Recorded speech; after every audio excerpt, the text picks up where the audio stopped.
Fala pessoal, bora lá começar a nossa conversa sobre o fundo JBCS Portfólio Renda Mais, né, que é um fundo de investimento fechado com prazo de 7 anos que vai investir em crédito estruturado, né, por meio de FDICs, que são fundos de investimento em direitos creditórios, né. Nunca ouviu falar em FDIC? Não sabe o que é? Que risco que tem nesse tipo de investimento? Então dá uma olhada aqui nos nossos vídeos que a gente vai ter tudo explicado detalhadamente para você. Se você já viu nossa sequência de vídeo falando sobre FDIC, você já deve ter percebido que ela é uma tese de investimento complexa, né, com diversas particularidades. Então aqui, nessa sequência, a gente vai destrinchar toda a tese de investimento desse fundo em particular. Então, para a gente iniciar a nossa análise, aqui nesse vídeo a gente vai primeiro analisar o mercado, né, o mercado de crédito no Brasil. Depois vamos falar um pouco sobre a gestora, né, do fundo e vamos ver qual é o objetivo do retorno desse fundo, qual o pipeline de alocação e por fim vamos ver lá sobre dois pontos aí que você deve se ligar, deve ter atenção na hora de investir. Bora lá? O mercado de crédito no Brasil acompanha o desenvolvimento do país, né, e facilita o consumo de milhões de cidadãos, né, de empresas, mas fato é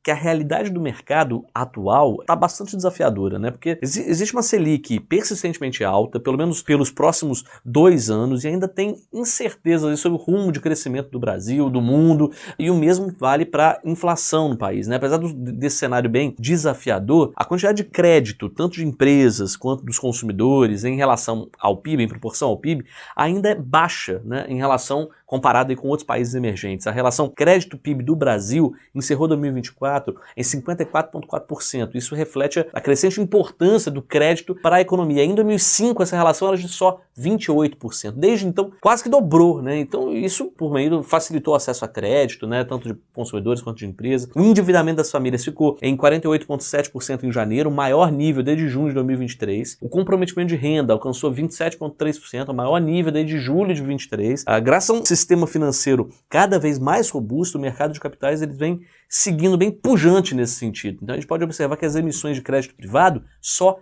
crescem de uns anos para cá. As emissões seguem essa tendência de crescimento, né, com a expansão principalmente dos FDICs, né, através da CVM 175, em que os fundos deixaram de ser acessíveis só para investidores qualificados e foram abertos para o público em geral. Então essa classe praticamente dobrou de tamanho de lá para cá. O mercado de capitais ele tende a crescer cada vez mais, mas em momentos de maior turbulência, como que a gente está passando agora, é bom que você, investidor, fique ligado, fique atento nas alocações e sempre procure bons emissores, principalmente de um título de crédito, como é esse o caso, né? A Jaive Mauá é uma gestora independente que nasceu da fusão da Jaive Investments com a Mauá Capital. A Jaive ela nasceu da compra da carteira de créditos inadimplidos do Lehman Brothers, né, no Brasil, estratégia aí que teve alto retorno e os fundos, né, foram distribuídos localmente pelo CSHG e pela XP Investimentos, além da distribuição offshore com clientes institucionais. A Mauá Capital nasceu da cisão da Gavi Investimento com o ex-Banco Central Luiz Figueiredo, né, criando uma asset independente que especializou em crédito imobiliário. Então, atualmente, a Jaive Mauá tem mais de 20 bilhões sob gestão. A gestora surgiu em 2022, mas vai em consideração histórico das casas antes da fusão. Tem mais de 19 anos de track record, conta com estratégia de crédito privado, infraestrutura, a parte imobiliária, enfim. O retorno alvo desse fundo é CDI mais 4%, já líquido de todos os custos, inclusive custo da oferta, que normalmente tende aí a prejudicar a rentabilidade dos fundos no primeiro ano. Esses custos, a ideia é que eles sejam absorvidos pela cota subordinada. O objetivo do fundo é ter um retorno estável de CDI mais 4% a partir do primeiro mês, com previsibilidade nas distribuições de dividendos trimestralmente a partir de julho de 2025, enquanto alguns outros fundos aí da categoria Portfólio Renda Mais começam a pagar dividendos somente a partir do 13º mês, por conta de custos de oferta, né, que vão sendo absorvidos. Outros pagam renda mensal. O objetivo desse fundo em particular é pagar uma renda trimestral já no início do fundo. A previsão da gestão é que ocorra distribuição de 117,65% do CDI trimestralmente. Como esse dividendo é tributado na fonte, né, em 15%, o cliente acaba tendo uma distribuição trimestral líquida de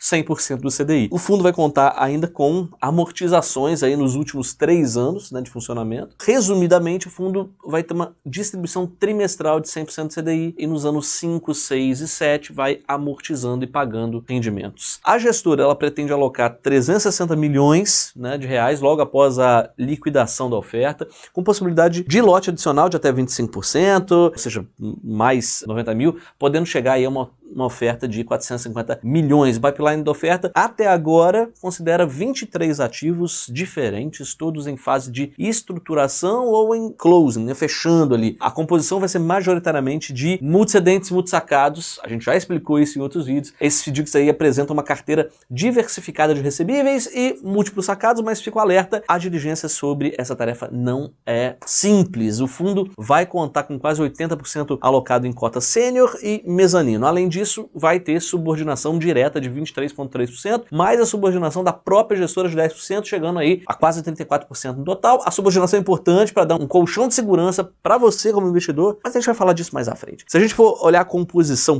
por segmento, esses são setores ligados preferencialmente à infraestrutura, telecomunicação, energia. Resumidamente, o pipeline conta com 23 ativos então, mas fica o ponto de atenção aqui, porque esse provavelmente não é o pipeline final do fundo. A gestora ainda tem alguns ativos ainda que estão em comitê, em análise, né? Esses 23 que estão nesse pipeline indicativo inicial, eles rendem na sua média de CDI mais 6,11% ao ano, contam com uma subordinação direta de 23,3%, mas o ponto de atenção, a carteira tem subordinação média de 23,3%, mas tem ativos com subordinação menor que esse percentual. Inclusive, dois desses ativos não tem subordinação nenhuma. Então a gestora, ao que parece, não exige uma subordinação mínima do emissor. As operações sem subordinação, elas possuem garantias reais, mas não possui subordinação. O fato é que, caso algum desses ativos dê default, né, não pague, a gestora tem que mobilizar todo um corpo de ações para exercer garantias. É que caso algum desses ativos dê default, né, ou seja, não pague, dê calote, a gestora vai ter que mobilizar todo um corpo jurídico para exercer as garantias, visto que não tem esse colchão de garantia aí dado pela subordinação, né? Então é mais trabalho para a gestora e mais custo também. Falando disso tudo, não custa lembrar, mas trata-se de uma carteira projetada, né? Então as concentrações elas podem aí, claro, sofrer alteração até a efetiva data da alocação. O fundo é de condomínio fechado, né? E as cotas elas vão ter prazos de até 84 meses, 7 anos, né? Contado da data de integralização, ou seja, as cotas elas somente vão ser resgatadas ao término do prazo de duração do fundo. Falando em bom português, dinheiro travado por 7 anos. Nos próximos vídeos a gente vai estimular aí uma comparação, né, com outros tipos de ativo para ajudar você, né, investidor, a chegar a uma conclusão, né, se essa falta de liquidez toda de 7 anos faz sentido ou não para você, para sua carteira. Do ponto de vista de estruturadores, né, e de emissores, o FDIC ele é um bom instrumento para montar uma operação de crédito. Por quê? Pela flexibilidade, né, de investimento, simplicidade burocrática, é rápido de ser estruturado, diversificação de risco, de liquidez. Basicamente, quando alguém vende para outra pessoa e não recebe à vista, pode dar origem a um título, que é um recebível. Esse título, por sua vez, pode ser comprado pelos demais diversos tipos de FDIC. Agora, do ponto de vista do cotista, né, do fundo, o cenário ele é mais complexo, porque na originação proprietária, que é quando a própria gestora estrutura todos os termos de operação, né, da operação, prazo, garantia, esse título não é comprado do mercado, e sim ele é estruturado por eles. E bem, é verdade que os gestores responsáveis pela estratégia, eles têm bons anos de experiência, como nesse caso, mas a Jaive Mauá, como gestora, possui uma área de crédito privado, e isso é um ponto que você tem que ficar ligado pela experiência da gestora aí, e dessa área específica da gestora, envolvendo esse fundo especificamente, né? Só para exemplificar, a falta de liquidez dos FDICs, né, de originação proprietária, em janeiro de 2023, no momento em que as Americanas aí divulgou um rombo bilionário, na verdade, o mercado de crédito ele ficou fragilizado, né? Então, um dos fundos da indústria, o Empirica Lotus, sofreu uma onda de resgate gigantesca. Só que, para cobrir essa onda de resgate, o gestor tem que vender ativo da carteira. E é aí que mora o problema, porque transformar FDICs em liquidez não é tão simples. A opção do gestor foi fazer o quê? Fechar o fundo para resgate. E aí o pessoal não conseguia mais resgatar o dinheiro. Então, é importante ficar ligado nisso. Bom, o objetivo desse vídeo aqui é simplesmente apresentar rapidamente os principais pontos positivos e negativos sobre essa oferta. Nos nossos próximos vídeos, aí sim a gente vai detalhar melhor cada um desses pontos. Então, se você quer saber mais detalhe, retorno, risco, tudo mais sobre esse ativo, fica ligado aqui com a gente e até mais.